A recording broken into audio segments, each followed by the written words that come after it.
warahmatullahi wabarakatuh. Waalaikumsalam warahmatullahi wabarakatuh. Nama saya Syauqi Sukmal Budi, kelas 12 dari F. Abdul Huda. Saya di kesempatan kali ini akan mempresentasikan hasil proyek sejarah Indonesia mengenai demokrasi liberal dan terpimpin di Indonesia. Begitu, baiklah, saya akan menjelaskan dulu dari segi definisinya di demokrasi liberal. Ya, definisi demokrasi liberal adalah salah satu bentuk sistem pemerintahan yang berkiblat pada demokrasi. Di sini konteks liberal itu berarti sebagai perwakilan atau representatif. Jadi demokrasi liberal itu merupakan salah satu sistem pemerintahan yang dimana liberal itu dikatakan representatif, yaitu semua warga negara berhak untuk mengutarakan pendapatnya dan disampaikan melalui representatif atau perwakilan, yaitu biasanya partai politik atau parlemen. Nah, untuk pengaruhnya sendiri, demokrasi liberal di Indonesia ini ada cuplikannya, ada ilustrasinya seperti bawah ini. Terlihat situ ada baliho partai atau banner partai pada zaman sekitaran 1940. Ya.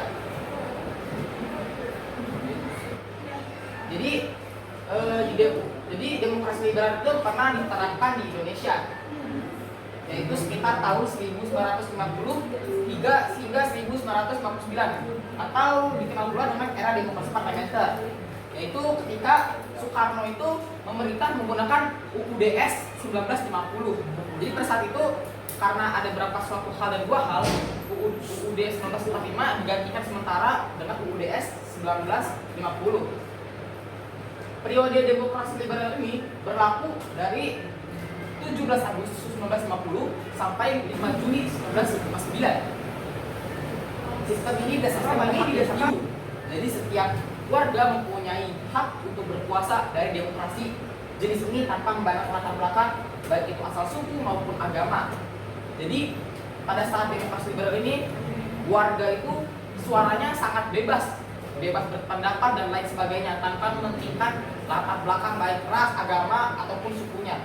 Nah, pada saat ini pula muncullah 4 partai politik terbesar di Indonesia pada saat itu, yaitu PNI, NU, Masyumi, dan PKI.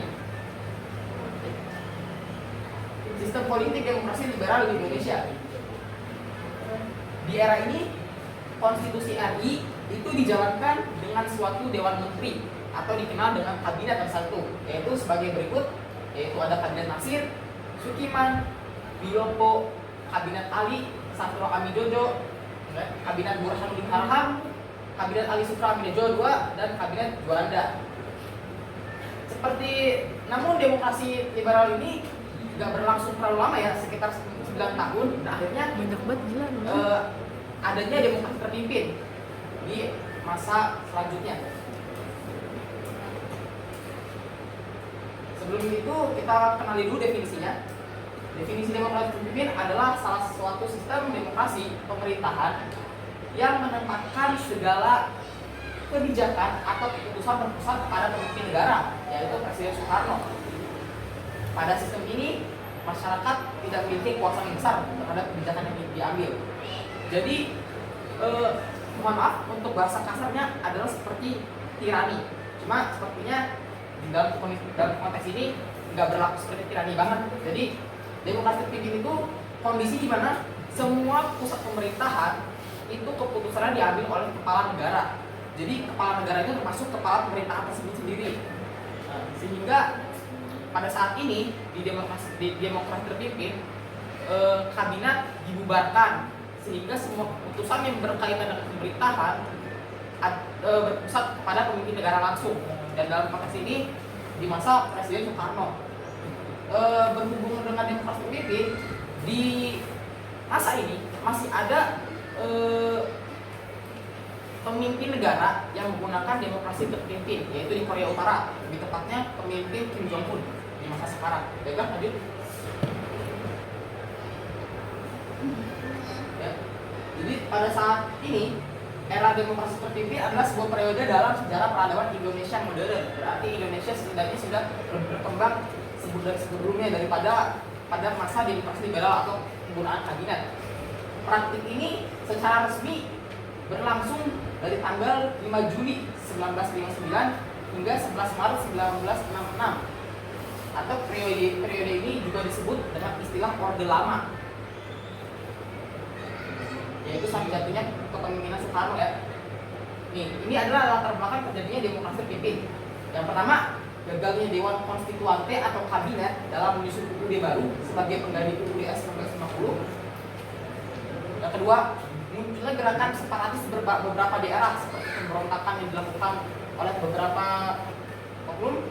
Yang ketiga, konflik antar partai politik karena ketidakseimbangan dalam berpendapat. Dan keempat, pelaksanaan demokrasi parlementer yang tidak sesuai dengan kondisi bangsa Indonesia saat itu. Sekian dan terima kasih.